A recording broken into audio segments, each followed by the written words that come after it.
बोल जयकारा बोल मेरे श्री गुरु महाराज की जय।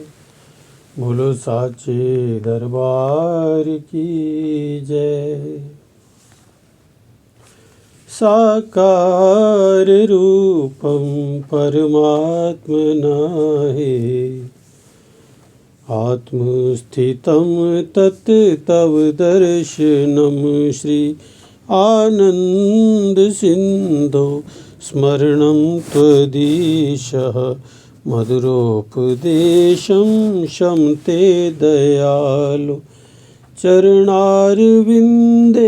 कोटि प्रणामः चरणारविंदे कोटि प्रणामः बद्धांजलिभ्यो इव प्रार्थनेशा बद्धांजलिभ्यो इव प्रार्थनेशा वरदायकः यत् हस्त त्वदीयः शिरसा सदैव दृष्टि कृपालो वरदायकः यत् हस्त त्वदीयः शिरसा सदैव दृष्टि कृपालो।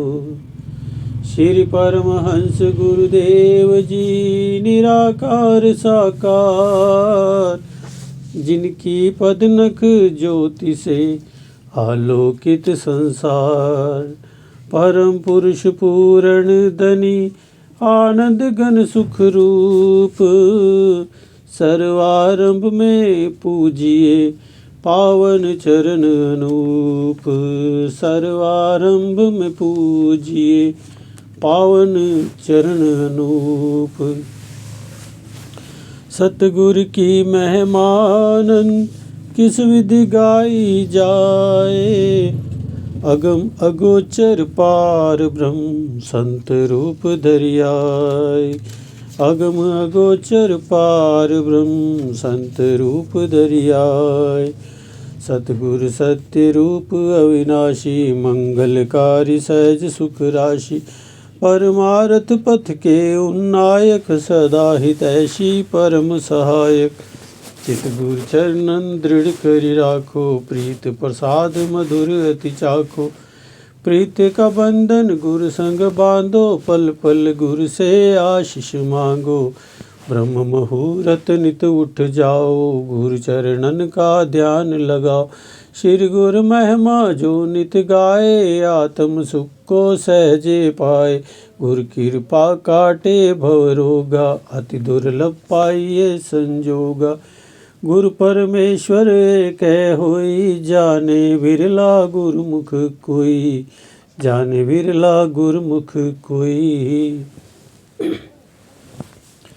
संस्कारी जीव ही सतगुरु शरण में आते हैं आज्ञा को शिरोधार्य कर भक्ति के धन को पाते हैं ऐसे बिरले प्यारे गुरुमुख भव के तट जब जाते हैं गुरु नाम की नौका बिठा निज धाम को ले जाते हैं। स्वामी सच्चिदानंद सतगुरु अलख रूप लखाते हैं अंश अपने अंश से मिल एक रूप हो जाते हैं दान निज भक्ति का देकर सतगुरु हर्षाते हैं। जयकार बोले मिल के सारे दास बलि बलि जाते हैं जयकार बोले मिल के सारे दास बलि बलि जाते हैं हम दास बलि बलि जाते हैं हम दास बलि बलि जाते हैं। ओम शांति शांति शांति। बोलो जयकारा बोल मेरे श्री गुरु महाराज की जय। श्री परमहंस अद्वैत मत अमर ज्योति दर्शन श्री प्रयाग धाम श्री प्रयागधाम ट्रस्ट धर्मार्थ चिकित्सालय पूर्णधाम। परमार्थ के सूत्रधार प्रेम के अवतार श्री तृतीय पातशाह जी महाराज जी ने श्री प्रयागधाम आश्रम को श्री आनंदपुर का प्रमुख स्थान बनाने के लिए चक पूर्णधाम के कुछ स्थान पर अस्पताल बनाने का संकेत किया था। ये कीर्तिमान स्तंभ मानवता की निष्काम सेवा का प्रतीक होता है। श्री 108 श्री सद्गुरु दाता दयाल जी श्री पंचम पातशाह जी महाराज जी ने श्री वचनों को पूर्ण करने के लिए यहाँ पर कृपा फरमाई। इस धरती को विशेष पद से सम्मानित करने की श्री मौज दर्शाई और चिकित्सालय बनाने की खुशखबरी सुनाई। आपने यहाँ विधान अनुसार सर्वप्रथम अस्पताल बनाने की स्वीकृति ली।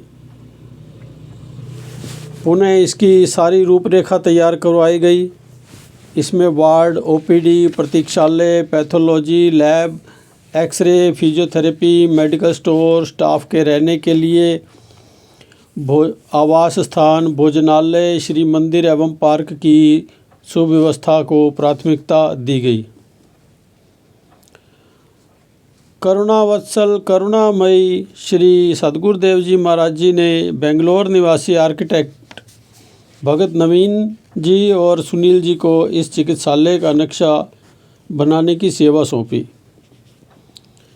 नक्शा तैयार हो जाने के बाद 24 जनवरी सन 1992 में सायंकाल के समय निज कर कमलों से इसकी नींव रखी तथा इसका नाम श्री प्रयागधाम ट्रस्ट धर्मार्थ चिकित्सालय पूर्णधाम रखा गया।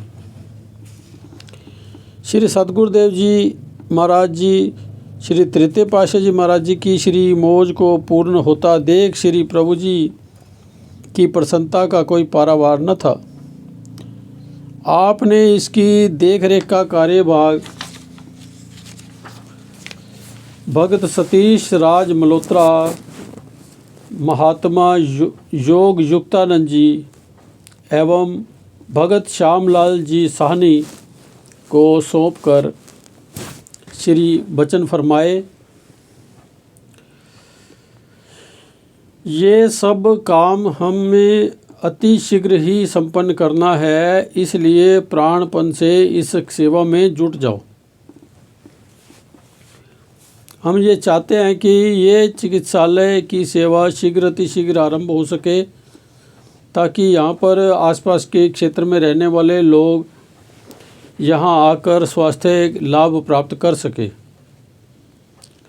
ये निष्काम सेवा का एक ऐसा महान केंद्र बन जाएगा जहाँ हजारों रोगियों का उपचार किया जाएगा। इसके साथ ही यहाँ श्री परमहंस अद्वैत मंदिर का निर्माण हो जाने से गुरुमुख प्रेमियों को आत्मिक लाभ भी प्राप्त होगा। सेवा का कार्य जोर शोर से चल पड़ा। श्री प्रयाग धाम से गुरुमुख जन प्रातः सेवा के लिए पूर्ण धाम पहुँच जाते और सायंकाल लौटते। आप दिन में 2 बार यहाँ कृपा करते और अपनी हजूरी में सेवा कार्य करवाते। सत्संग प्रवचनों में सेवकों के उदाहरण देकर सेवा के लिए प्रोत्साहित करते, प्रसाद खिलाते। भगतजन भी श्री प्रभु जी का दिव्य स्नेह पाकर पूर्ण उत्साह से सेवा में जुट जाते। इसी बीच आपने महात्मा आत्म प्रेमानंद जी को, जो दिल्ली में सत्संग का कार्यभार संभालते थे, यहाँ सेवा के लिए बुलाया और फरमाया कि यहाँ जितनी भी बिल्डिंग बन रही हैं, एक एक करके सबका कार्य समाप्त करके उनकी चाबी हमें सौंपते जाओ, ताकि पता चले कितना काम पूर्ण हो गया है और कितना शेष है। श्री सद्गुरुदेव महाराज जी के अपने अथक प्रयासों से ही इसका निर्माण कार्य हुआ। पुनः हर विभाग में उससे संबंधित मशीनें लगाई गई और प्रत्येक की आवश्यकता पूर्ति की ओर ध्यान दिया गया। आपकी अपार कृपा और परिश्रम से ये सारा कार्य 5 वर्षों में संपूर्ण हो गया। इस कार्य के दौरान ही महाप्रभु जी ने असीम अनुकंपा से कुछ गुरुमुख प्रेमी डॉक्टर, नर्स, लैब टेक्नीशियन आदि को यहाँ सेवा करने की मौज दर्शाई। गुरुमुख प्रेमी भी रूहानी संपदा एवं आत्मिक आनंद को पाकर अपना सर्वस्व त्याग कर यहाँ निष्काम सेवा करने के लिए शरणागत हो गए। इस चिकित्सालय का काम पूर्ण हो जाने पर आपने महात्मा आत्म प्रेमानंद जी को इस स्थान का प्रबंधक नियुक्त किया। इस सेवा के सौभाग्य को पाकर वे पूर्ण निष्ठा और अति हितचित से सब व्यवस्था करने लगे। शुभ मुहूर्त की शुभ घड़ी आ गई। लगभग 7 एकड़ जमीन पर बना ये चिकित्सालय जब अनुपम एवं अद्वितीय रूपरेखा के अनुसार तैयार हो गया तो श्री सद्गुरुदाता दयाल जी ने निजी मौज से इसका शुभ मुहूर्त 3 फरवरी सन 1997 को श्री कर कमलों द्वारा बहुत ही उत्साह एवं उल्लासपूर्वक किया। इस शुभ अवसर पर श्री अमृत वचन फरमाए। प्रियवर सज्जनों, आप लोग आज इस जगह पर आ गए हैं जहाँ पर शारीरिक तथा रूहानी रोग उपचार हेतु शारीरिक एवं आत्मिक फिजिकल एंड स्पिरिचुअल दोनों अस्पताल मौजूद हैं। इस प्रकार के दोनों अस्पताल दुनिया में कहीं नहीं मिलते। संसार भवसागर है, इंसान इसमें दुखों से पीड़ित रहता है। जिसके उच्च संस्कार होते हैं उसे ही महापुरुषों की संगत प्राप्त होती है। समय समय पर महापुरुष संसार में आते हैं और इन दुखों से छुटकारा दिलाते हैं। भौतिक अस्पताल शारीरिक दुखों को तो दूर कर सकते हैं लेकिन आत्मा के दुख दूर नहीं कर सकते। आत्मा जो जन्म जन्मांतरों से दुखी है उसको भी सुखी करना जरूरी है। हर तरह से आत्मा सुख रूप हो जाए और संसार में मनुष्य के आने का मकसद भी पूरा हो जाए कुदरत की तरफ से। इसलिए ही समय समय पर महापुरुषों का अवतार होता है। परमार्थ पथ के प्रवर्तक श्री परमहंस दयाल जी ने श्री परमहंस अद्वैत मत की स्थापना की। इस आश्रम में श्री परमहंस अद्वैत मंदिर की स्थापना हुई ताकि गुरुमुख जन अपनी आत्मा का कल्याण कर सके और जीवन के लक्ष्य को प्राप्त कर सके।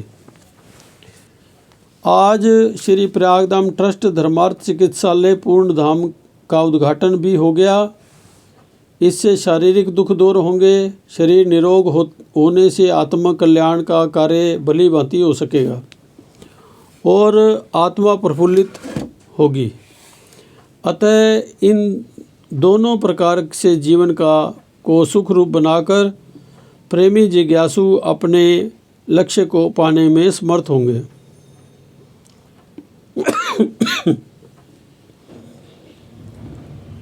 ये चिकित्सालय सभी आधुनिक सुविधाओं एवं उपकरणों से सुसज्जित हो। सुयोग्य डॉक्टरों के निरीक्षण में जन साधारण को स्वास्थ्य लाभ प्रदान कर उन्हें शारीरिक व आत्मिक सुख प्रदान करने की दिशा में अपनी विशेष एवं महत्वपूर्ण सेवाएं उपलब्ध कराने में तत्पर है। बड़े बड़े विश्वविख्यात डॉक्टर भी यहाँ अपनी सेवाओं का योगदान देकर अपने भाग्य मना रहे हैं। श्री सद्गुरुदेव महाराज समय समय पर यहाँ आकर कृपा फरमाते और सभी को अपने पावन श्री दर्शनों और प्रवचनों से निहाल करते। एक बार आप यहाँ पधारे तो मौजवश अस्पताल की बिल्डिंग की और कृपा की। मुख्य द्वार से प्रवेश करते ही आपकी दृष्टि एक बोर्ड पर पड़ी जिस पर लिखा था, we dress, we heal, we treat, we cure. आपने यहाँ रुककर बड़े गौर से उसे पढ़ा और अस्पताल स्टाफ को फरमाया कि आप चोट लगे स्थान पर केवल पट्टी करते हैं, लेकिन घाव को ठीक करने का काम कुदरत परम सत्ता करती है। इसी प्रकार आप रोगी व्यक्ति का उपचार अवश्य करते हैं, किंतु उसे रोग मुक्त करना आपका काम नहीं है। उसे स्वस्थ व निरोग करने का कार्य परम सत्ता और परमात्मा करते हैं। इसलिए इसे इस प्रकार लिखो, we dress, he heals, we treat, he cures. महापुरुषों के हर वचन में गहरा भेद होता है। श्री वचनों को श्रवण कर सभी ने श्री चरणों में नतमस्तक हो क्षमा मांगी और उस बोर्ड में तुरंत ही सुधार कर दिया।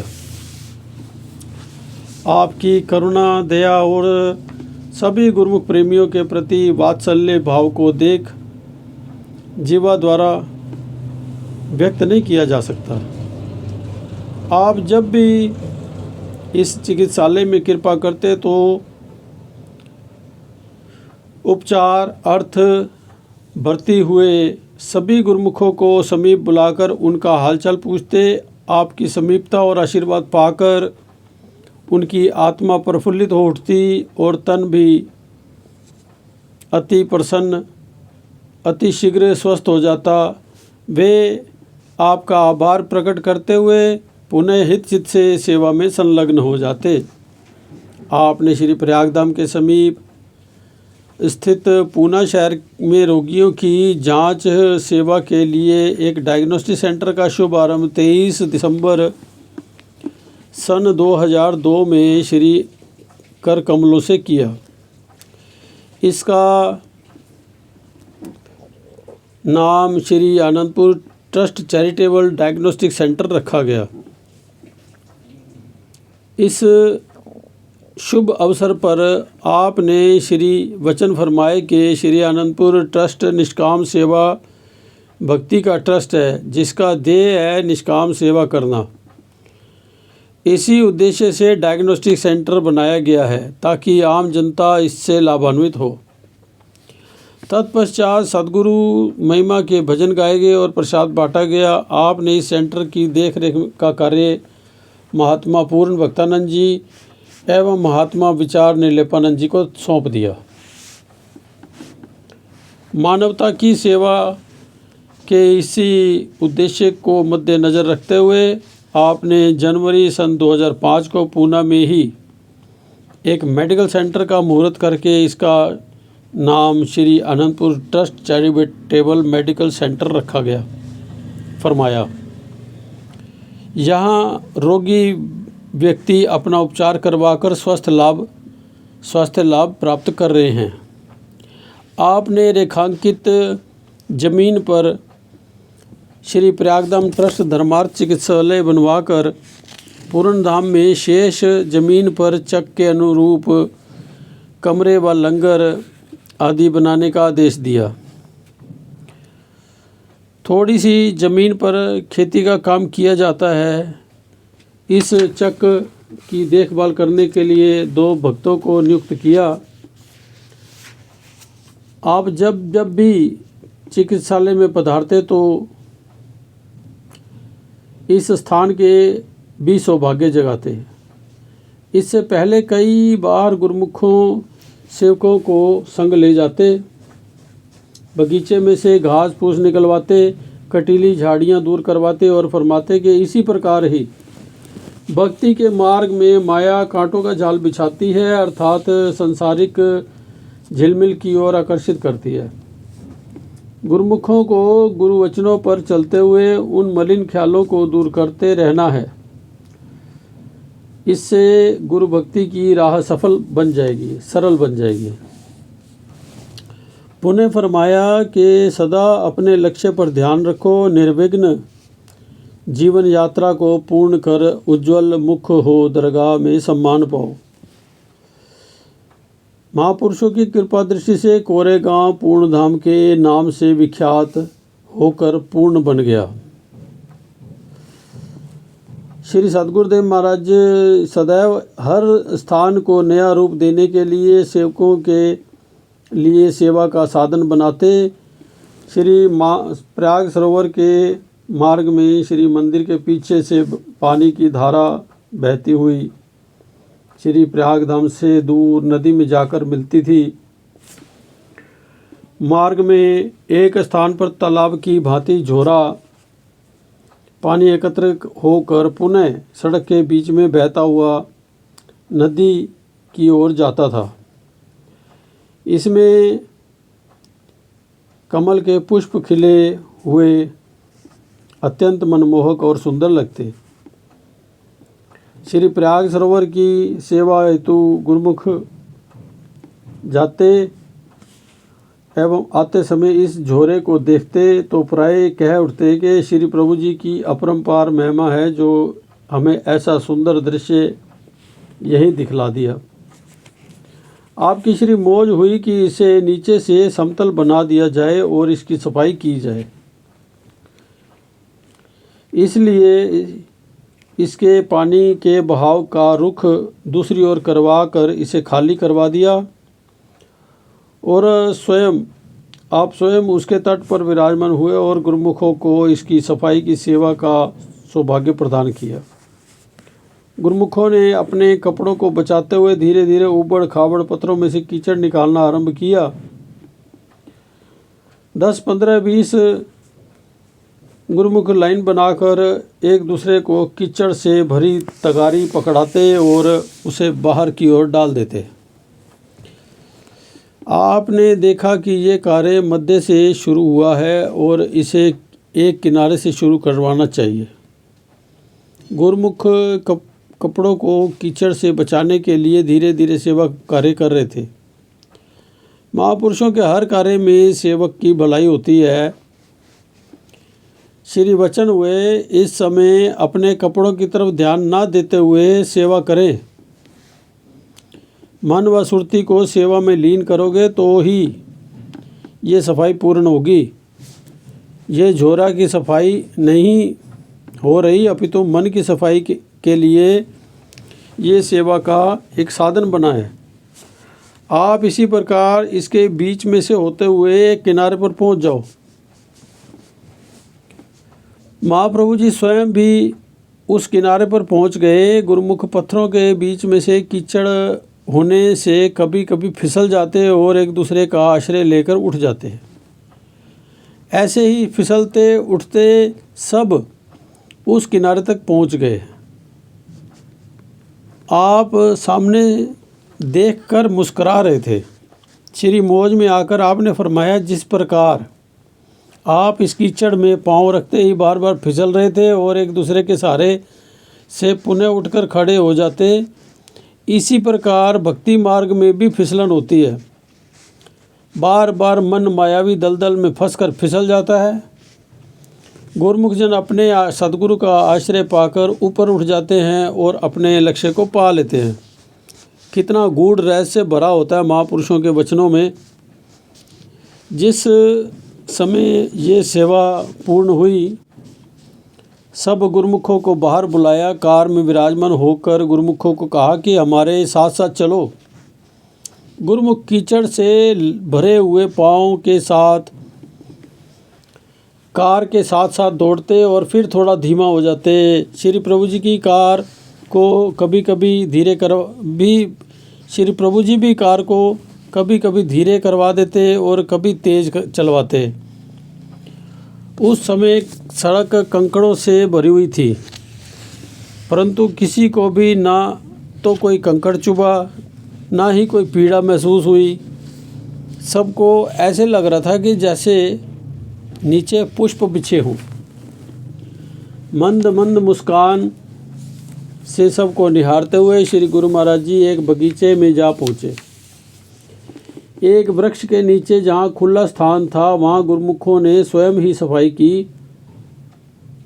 श्री वचन हुए, गुरुमुख जहाँ भी जाते हैं वहीं पर शीघ्र ही सेवा में जुट जाते हैं, क्योंकि उनके मन में यही लगन होती है कि हम श्री गुरु महाराज जी की प्रसन्नता को पाएं और अपना भक्ति का साधन जुटाते रहें।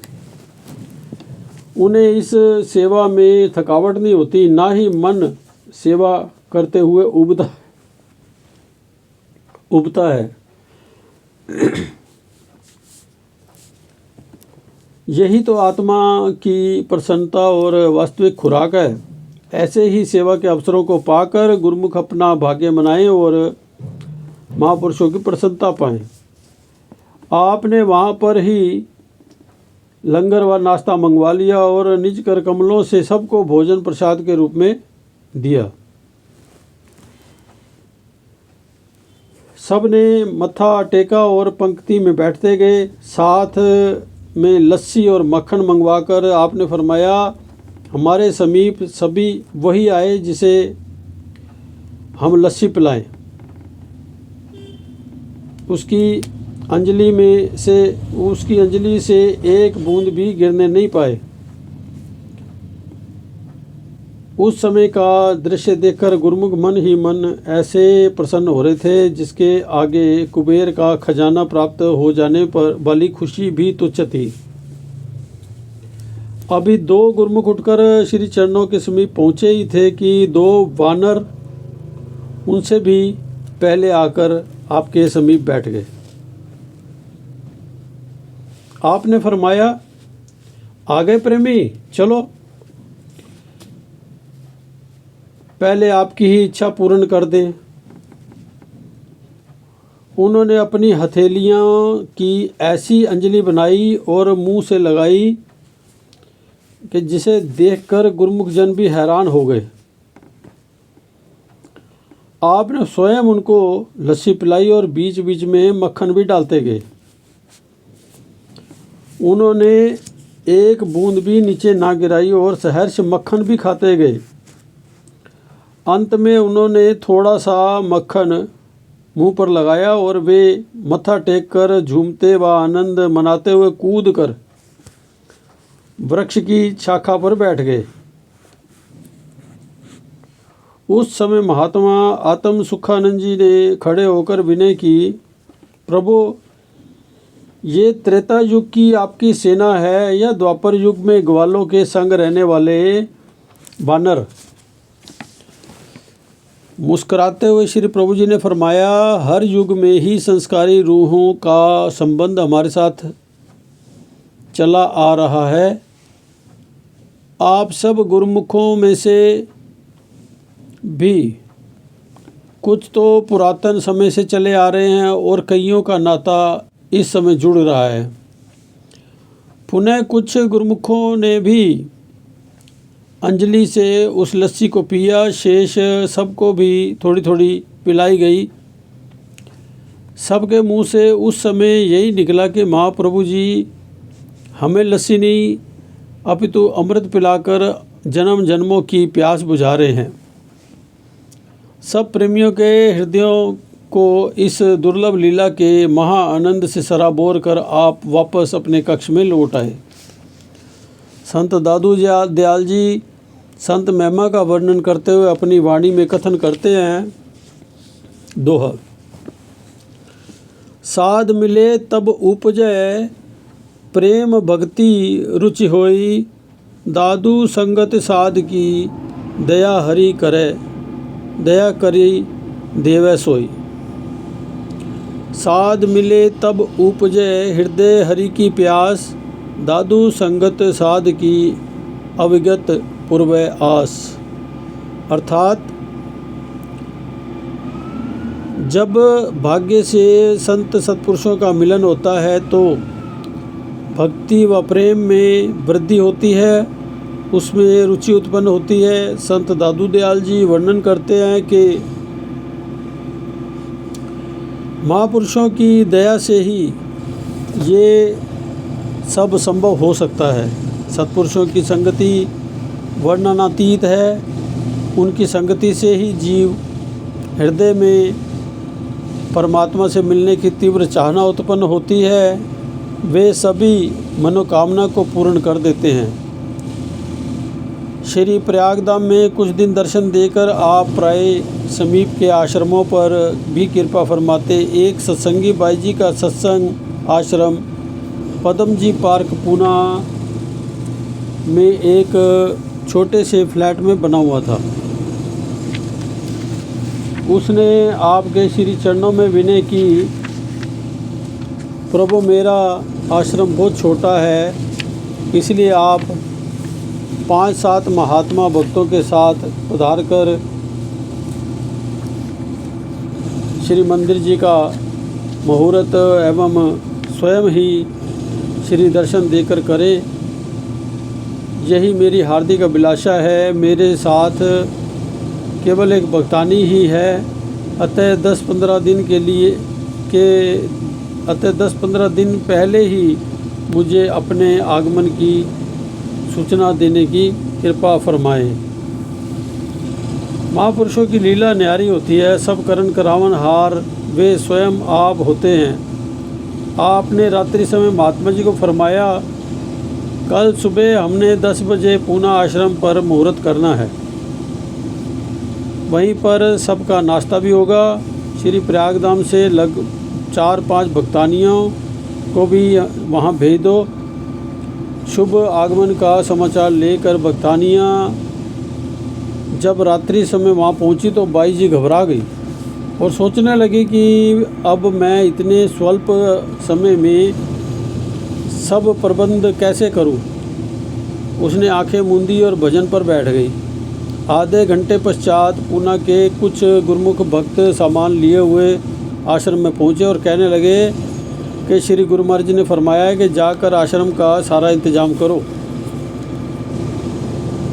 महाप्रभु जी की कृपा से सुबह 8 बजे तक आश्रम की सजावट और नाश्ता तैयार हो गया। श्री गुरु महाराज जी के आगमन से पूर्व एक बस कुछ महात्मा व भगतजन श्री प्रयागधाम से आ गए और वहाँ रहने वाली संगत के लगभग 30-35 प्रेमी भी कुटिया पर आ गए। 10 बजे महाप्रभु जी ने संत मंडली सहित जब 12 अक्टूबर सन 1987 मंगलवार के शुभ दिन कृपा फरमाई तो वहाँ 60-70 प्रेमी गुरुमुख श्री दर्शन हेतु एकत्र हो चुके थे। श्री प्रभु जी ने सिंहासन जी पर श्री परमहंसों की दिव्य प्रतिमाओं को विराजमान किया और हार पीताम्बर पहनाए, केसर का तिलक लगाया, विधिवत आरती पूजा की। भक्तों ने गुरु महिमा के भजन गाए, श्री वचन हुए। दुनिया का हर एक इंसान सच्चे सुख व सच्ची खुशी का तलबगार है, मगर सच्ची खुशी व सच्चा सुख जिस चीज़ में मिलता है उसे प्राप्त करने की कोशिश ना कर आर्जी व अस्थाई खुशी को ही सच मान बैठता है। जो खुशी नित्य नहीं है उसे पाकर स्थायी सुख कैसे प्राप्त हो सकती है, स्थायी खुशी कैसे प्राप्त हो सकती है। माया के सामानों में खुशी नहीं, खुशी तो नित्य वस्तु में है, मालिक के नाम और भक्ति में है। सत्पुरुषों के पास खुशियों के भंडार हैं, सच्ची वस्तुओं के भंडार हैं। इसलिए जिसे दायमी खुशी की ज़रूरत है वह उस हाट पर आए जहां नाम का व्यापार हो। आज महापुरुष उसी का उद्घाटन कर रहे हैं जिसकी बदौलत नाम को हृदय में बसाने से सच्ची खुशी व आनंद प्राप्त कर जीव लोक और परलोक दोनों सुखी बना सकता है। ये हाट इसलिए खोली गई है ताकि गुरुमुख यहाँ से सच्ची पूंजी लेकर अपने अंदर बसाएं। परम संत श्री कबीर साहब जी अपनी वाणी में फरमाते हैं, जो तू साचा बानिया साची हाट लगाए, अंदर झाड़ू दे के कूड़ा दूर बहाए। यदि तू सच्चा व्यापारी है तो सच्ची हाट लगा, नाम भक्ति कमा, अपने अंदर से सभी विकारों को निकाल कर हृदय में नाम की ज्योत जगा सत्पुरुषों की संगति में आकर जीव को ये सुअवसर प्राप्त होता है। गलत ख्यालों का सफाया हो जाता है और अच्छे संस्कार मिलते हैं। संसार की हाटों से दुनिया के सामान मिल जाएंगे, सब चीज़ें मिल जाएंगी, परंतु अंतरात्मा की खुशी नहीं मिलेगी। उसको प्राप्त करने के लिए वहाँ जाना पड़ेगा जहाँ सत्पुरुषों ने हाट खोला है और भक्ति के साधन उपलब्ध करवाए हैं। गुरुमुख इन साधनों को अपनाकर अपने जीवन को सुखमय बनाकर कल्याण कर सकते हैं। ये करिश्मा देखकर सब हैरान थे कि इस स्थान इतना छोटा होने पर भी इतने लोग उसमें कैसे समा गए। सायं समय उस कॉलोनी में रहने वाले कुछ प्रेमी गुरुमुख परिवारों ने श्री चरणों में अपने गृह पवित्र करने के लिए विनय की। श्री सद्गुरु दाता दयाल जी ने सबकी विनय स्वीकार की। सबके मन हर्षित थे। उन्हें यूँ प्रतीत हो रहा था कि मानो आज बिल्ली के घर भगवान आए हों। मन ही मन सोचने लगे कि बिल्ली ने तो कई वर्षों तक तप की थी, परंतु हमारे भगवान करुणा के अवतार, दया के भंडार शीघ्र ही हमारे ऊपर दयाल हो गए। प्रत्येक गुरुमुख प्रेमी के घर जाकर उन्हें श्री दर्शन एवं भक्ति से माला माल किया। हर एक की अंतरात्मा में आनंद और खुशियाँ भर गई। आपने अपने उद्गारों से श्री प्रभु जी का धन्यवाद किया और सब ने अपने उद्गारों से श्री प्रभु जी का धन्यवाद किया और अथाह कृपा बरसाने के लिए आभार प्रकट किया। भाव विभोर हो प्रेमी विनय करने लगे कि किसी को तो ना जाने कितनी तपस्या के पश्चात ऐसा सौभाग्य मिलता होगा, परंतु हमने तो कोई यज्ञ तप नहीं किया, फिर भी भगवान ने अपने भक्तों को स्वयं ही आकर श्री दर्शन से कृतार्थ कर दिया। जिह्वा इसका मुख से बयान नहीं कर सकती। इस प्रकार प्रेमी जनों को निहाल कर आपने पुनः श्री प्रयागधाम में कृपा फरमाई। आप जब भी यहाँ पधारते तो स्थान स्थान पर रहने वाले गुरुमुख प्रेमी और प्रेमी जन श्री दर्शनों के लिए आते। आप उनकी विनय पर विशेष ध्यान देकर सबकी भावना पूर्ण कर उन्हें सत्संग प्रवचनों से कृतार्थ करते। सत्पुरुष पार ब्रह्म परमेश्वर के साकार रूप होते हैं। इसमें तनिक भी अतिशयोक्ति नहीं है। जिन्होंने सतगुरु की महिमा जानी है, उनके चरणों में अपना सर्वस्व न्यौछावर कर पार ब्रह्म से साक्षात्कार किया है। उनकी अनुभवी वाणियाँ इस कथन का अनुमोदन करती हुई वर्णन करती हैं। दोहा, साध मिले साहिब मिले, अंतर रही न रेख, मनसा वाचा कर्मणा, साधु साहिब एक। सत्पुरुषों के पावन दीदार की नूरानी झलक और परमात्मा के दिव्य दर्शन दोनों में कोई भिन्नता नहीं है, लेश मात्र भी अंतर नहीं, क्योंकि संतजन और परमात्मा मन, वाणी एवं कर्म से एक होते हैं। जिस प्रकार भगवान सदैव भक्तों में निवास करते हैं लेकिन उन्हें कोई बिरला ही पहचान सकता है, इसी प्रकार संत सत्पुरुषों की पहचान और परिज्ञान भी किसी बिरले भाग्यशाली जीव को ही हुआ करता है, अथवा जिन पर उनकी कृपा दृष्टि हो जाती है वे ही उनके स्वरूप को प्रत्यक्ष देख सकते हैं। श्री सतगुरुदेव महाराज जी एक बार कुछ महात्मा जनों के संग ट्रेन द्वारा भुसावल से दौंड की यात्रा कर रहे थे। एक अन्य बोगी में कुछ भगतजन भी बैठे थे। उसी बोगी में 2 अंग्रेज भी यात्रा कर रहे थे, जिनकी सीट खिड़की के पास थी। सेवकों को ये विदित था कि श्री प्रभु जी कभी कभी बड़े स्टेशनों पर उतरकर प्लेटफार्म पर टहलते हैं। मनमाड़ स्टेशन पर गाड़ी रुकी तो भगतजन खिड़की की सीट से कुछ पीछे खड़े होकर बाहर की ओर झांकने लगे। उन भक्तों को पास खड़े हुए देखकर वे अंग्रेज अपनी सीट से उठ खड़े हुए और उन्हें बैठने के लिए अनुरोध किया। स्वयं सामने की ओर उन भक्तों की सीट पर जाकर बैठ गए।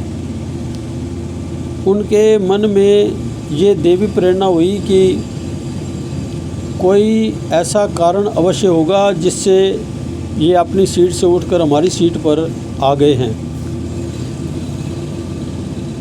थोड़े समय के पश्चात महाप्रभु जी उस खिड़की के सामने टहलने लगे और समीप आकर कर कमल उठाकर आशीर्वाद प्रदान किया। गाड़ी के सिग्नल करने पर वापसी जाते हुए उन्हें आशीर्वाद से कृतार्थ किया। श्री दर्शन की झलक पाकर भगत जन वापस अपनी सीट पर आकर बैठ गए। वे अंग्रेज भी इस दृश्य को देख रहे थे। उन्होंने कौतूहलवश पूछा कि ये जो सफ़ेद वस्त्रधारी दिव्य पुरुष थे वे कौन हैं? आपसे उनका क्या संबंध है? भक्तों ने उत्तर दिया, वे हमारे भगवान हैं। वे कहने लगे कि हमें उनके चेहरे पर एक अलौकिक नूर के दर्शन हुए हैं। हमने आज तक ऐसा तेज किसी के चेहरे पर नहीं देखा। जब उन्होंने आपको आशीर्वाद दिया तो उनके हाथों से दिव्य किरणें निकल रही थी और शीश के पीछे सूर्य की किरणों का प्रभा मंडल देदीप्यमान था। वे तो सचमुच ही अर्शों से उतरी हुई कोई महान हस्ती प्रतीत होते थे। हमारे मन में भी उन महापुरुषों की ब्लेसिंग पाने की तीव्र लालसा जागृत हुई है। जैसे भी हो सके इस मनोभिलाषा को पूर्ण अवश्य कीजिए। भगत जन कहने लगे कि इसमें तनिक भी संदेह नहीं कि पूर्ण महापुरुष भगवान का ही रूप होते हैं। उनके श्री दर्शन की झलक में चुंबकीय आकर्षण होता है, दिल बरबस ही उनकी तरफ खिंचा चला जाता है। उनकी एक कृपा दृष्टि जीव के सोए भाग्य जगा और चमका देती है। उनके श्री चरणों में अमृत के झरने प्रवाहित होते हैं। महापुरुष ही सच्चे सुख, आनंद और शांति के महास्रोत होते हैं। एक बार जिसने भी उनकी एक झलक को पा लिया तो उस भाग्यशाली जीव की अंतरात्मा में आत्मज्योति प्रज्वलित हो जाती है, जिससे वह उस परम सत्ता परमात्मा के दर्शन पाने के लिए लालायित हो उठता है। सत्पुरुषों की, महापुरुषों की महिमा श्रवण कर उनके हृदय में श्री दर्शन पाने की उत्कंठा और भी तीव्र हो गई। भगत जी ने उन्हें आश्वासन देते हुए कहा कि हमें दोंड स्टेशन पर उतरना है। हम श्री चरणों में आपकी विनती पहुंचाएंगे, अवश्य पहुंचाएंगे। आप खिड़की से बाहर की ओर देखते रहना। दोंड स्टेशन पर उतरकर भगत जनों ने उन अंग्रेज़ों की विनय श्री चरणों में अर्ज की। आपने मुस्कुराते हुए खिड़की के पास जाकर अपने दोनों कर कमल उठाकर उन्हें आशीर्वाद प्रदान किया। आपकी असीम कृपा पाकर वे धन्य हो गए। उनके चेहरे से छलकती हुई खुशी इस बात को प्रमाणित कर रही थी। चौपाई। सोई जानई जेहि देहु जनाई, सोई जानई जेहि देहु जनाई, जानत तुम ही जोई जाई। जिसे आप अंतर के चक्षु प्रदान करें वही आपके पावन स्वरूप का दर्शन कर सकता है। उसे ही आपके वास्तविक रूप का बोध हो सकता है। जो एक बार आपको जान लेता है, आपसे नाता जोड़ लेता है, फिर वह सदा सदा के लिए आपका हो जाता है। उसे फिर कुछ नहीं भाता, न सुहाता है। आप श्री प्रयागधाम से प्राय निकटवर्ती कई आश्रमों पर कृपा फरमाते। एक बार आपने एक आश्रम पर कृपा फरमाई। आश्रम बहुत पुराना होने के कारण फर्श स्थान से टूटा हुआ था। दीवारों पर रंग रोगन भी कई स्थानों से निकल चुका था। यहाँ तक कि दरवाजे व खिड़कियाँ भी पुराने हो गए थे। आपने आश्रम की ऐसी अवस्था देखकर वहाँ रहने वाले महात्मा जी को फरमाया कि यहाँ मरम्मत का काफ़ी काम करवाने वाला है। महात्मा जी ने विनय की कि प्रभु, दास के लिए इतनी धनराशि का प्रबंध करना कठिन है। श्री प्रभु जी ने स्वयं रजिस्टर उठाया और महात्मा जी के हाथों में सौंपते हुए उपस्थित संगत को पावन वचन किए कि जो अपनी श्रद्धा अनुसार जितनी सेवा लिखवाना चाहे यहाँ आकर लिखवाते जाएं। जब संगत बड़े प्रेम और उत्साह से श्री प्रभु जी के चरणों में आकर महात्मा जी को अपनी अपनी सामर्थ्य के अनुसार सेवा लिखवाने लगी, एक सेवक जो देखने में काफ़ी निर्धन प्रतीत होता था ने श्री चरणों में आकर विनय की, प्रभु उसके नाम पर 2 लाख रुपए की सेवा लिख दे। महात्मा जी यह सुनते ही असमंजस में पड़ गए। देखने में इतना साधारण सा लगने वाला ये सेवक इतनी सेवा कैसे कर पाएगा। उनके द्वारा दोबारा पूछे जाने पर भी जब उसने अपनी विनय को दोहराया तो महात्मा जी पूछने लगे, कर पाओगे इतनी? सेवक हाथ जोड़कर बहुत ही विनम्र एवं शांत भाव से कहने लगा कि मैं कोशिश तो करूंगा कि इसी जन्म में ये सेवा पूर्ण हो जाए, परंतु यदि कुछ शेष रह भी गई तो अगले जन्म में अवश्य पूरी कर दूंगा। मुझे दृढ़ विश्वास है कि अगले जन्म में महाप्रभु जी मुझे इस वादे को पूर्ण करने के लिए अवश्य ही अपने चरणों में स्थान प्रदान करेंगे। सेवक की ऐसी सच्ची और ऊंची भावना को देखकर महाप्रभु जी अत्यंत प्रसन्न हुए। जो अपने आप को सद्गुरु के अर्पण कर देता है, अपनी सुरती को सभी बंधनों से मुक्त कर केवल अपने इष्ट देव का ही हो जाता है, वह सेवक ही वास्तव में सेवक कहलाने का अधिकारी है। ऐसा सेवक जन्म जन्मांतरों तक अपने इष्ट देव से नाता जोड़ लेता है। श्री परम संत श्री कबीर साहब जी अपनी वाणी में वर्णन करते हैं, निर्बदन बंधा रहे, निर्बदन बंधा रहे, बंधा निर्बंध होए, कर्म करे करता नहीं, दास कहावे सोए। संसार में विचरण करता हुआ जीव सत्संगति एवं सत्पुरुषों के सानिध्य से अनभिज्ञ स्वयं को बंधन रहित व बंधन मुक्त मानकर आज़ाद होने का मात्र दिखावा करता है, क्योंकि अंतरीव तौर से वह मोह माया की बेड़ियों में जकड़ा हुआ होता है। इसके विपरीत जो सत्पुरुषों की आज्ञा को सर्वोपरि मानकर सदैव उन्हीं का ही ध्यान करते हैं, उनके प्रेम पाश व आज्ञा में के बंधन से बंध जाते हैं। सही अर्थों में वे निर्बंध हैं, क्योंकि वे हर कर्म को निष्काम भाव से करते हुए किसी प्रकार के फल की कामना नहीं करते। ऐसे सेवक अपने स्वामी से जन्म जन्मों का नाता जोड़ लेते हैं और ना वे मालिक को भूलते हैं और ना ही मालिक उन्हें कभी बुलाते हैं। बोलो जयकारा बोल मेरे श्री गुरु महाराज की जय, बोलो सच्चे दरबार की जय। अगला पाठ कृपा कटाक्ष। ये था श्री प्रयागधाम और जगह जगह जो थोड़ा बहुत लीलाएं आई हैं वो श्री प्रयागधाम की भी बीच में है और बहुत अच्छे तरीके से बहुत आनंद आया। श्री गुरु महाराज जी के जब भी हम इन ग्रंथ को पढ़ते हैं तो ऐसे प्रतीत होता है बस श्री गुरु महाराज जी बिल्कुल साक्षात सामने आ जाते हैं। बहुत कृपा है, बहुत कृपा है, बहुत याद है।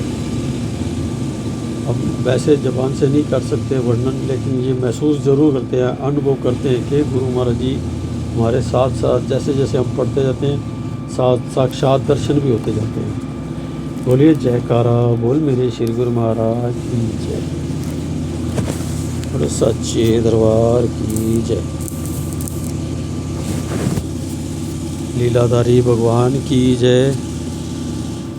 अंतर्यामी भगवान की जय, घट घटवासी भगवान की जय, श्री आनंद शांति कुंज वाले भगवान की जय। बोलो जयकारा बोल मेरे श्री गुरु महाराज की जय। बोलो जयकारा बोल मेरे श्री गुरु महाराज की जय। ऐ सत्य गुरु सूरत पे तेरी शैद आज़माना है। ऐ सत्य गुरु सूरत पे तेरी शैद आज़माना है।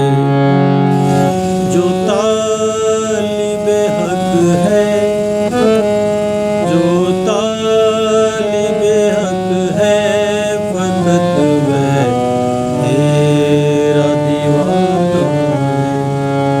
ऐ सत्य गुरु सूरत पे तेरी शैद आज़माना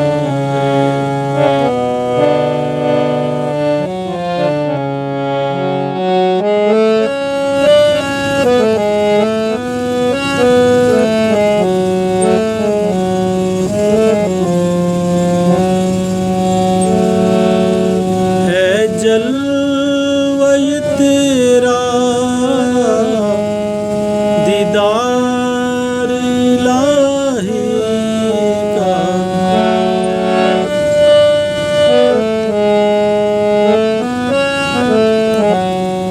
है जलवय तेरा दीदार इलाही का। तू नूर रब्बानी का, तू नूर रब्बानी का भरपूर खजाना है।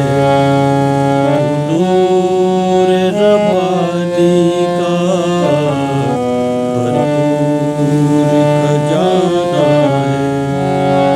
जो तालिबे हक है, जो तालिबे हक है, फकत वह तेरा दीवाना है।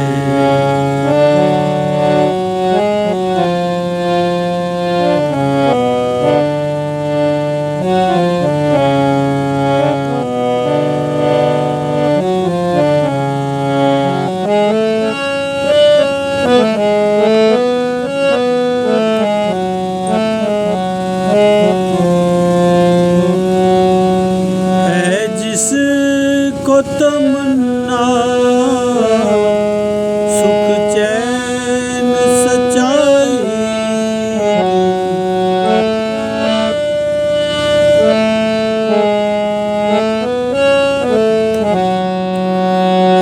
जिसको तमन्ना सुख चैन सच्चाई की, उसके लिए दरबार तेरा ठीक ठिकाना है। उसके लिए दरबार तेरा ठीक ठिकाना है। जो तालिबे हक है, जो तालिबे हक है, फकत वह तेरा दीवाना है।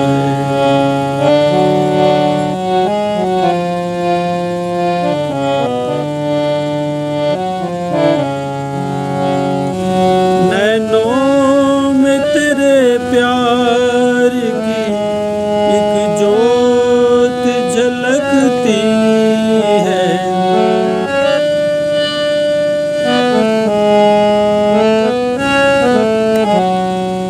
नैनों में तेरे प्यार की एक जोत झलकती है। तू प्रेम मुजस्सम है, तू प्रेम मुजस्सम है।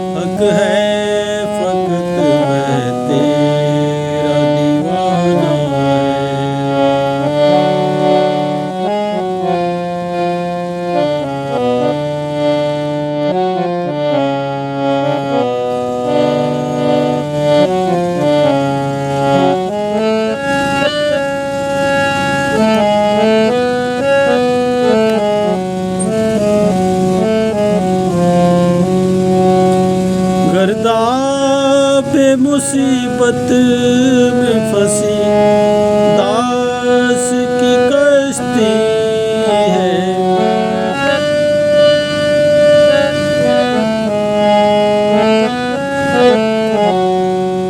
गर्दाब मुसीबत में फंसी दास की कश्ती है। अब काम तेरा इसको, अब काम तेरा इसको किनारे पे लगाना है। अब काम तेरा इसको किनारे पे लगाना है। जो तालिबे हक है, जो तालिबे हक है, फकत मैं तेरा दीवाना है। सतगुरु सूरत पे तेरी शैदा ज़माना है।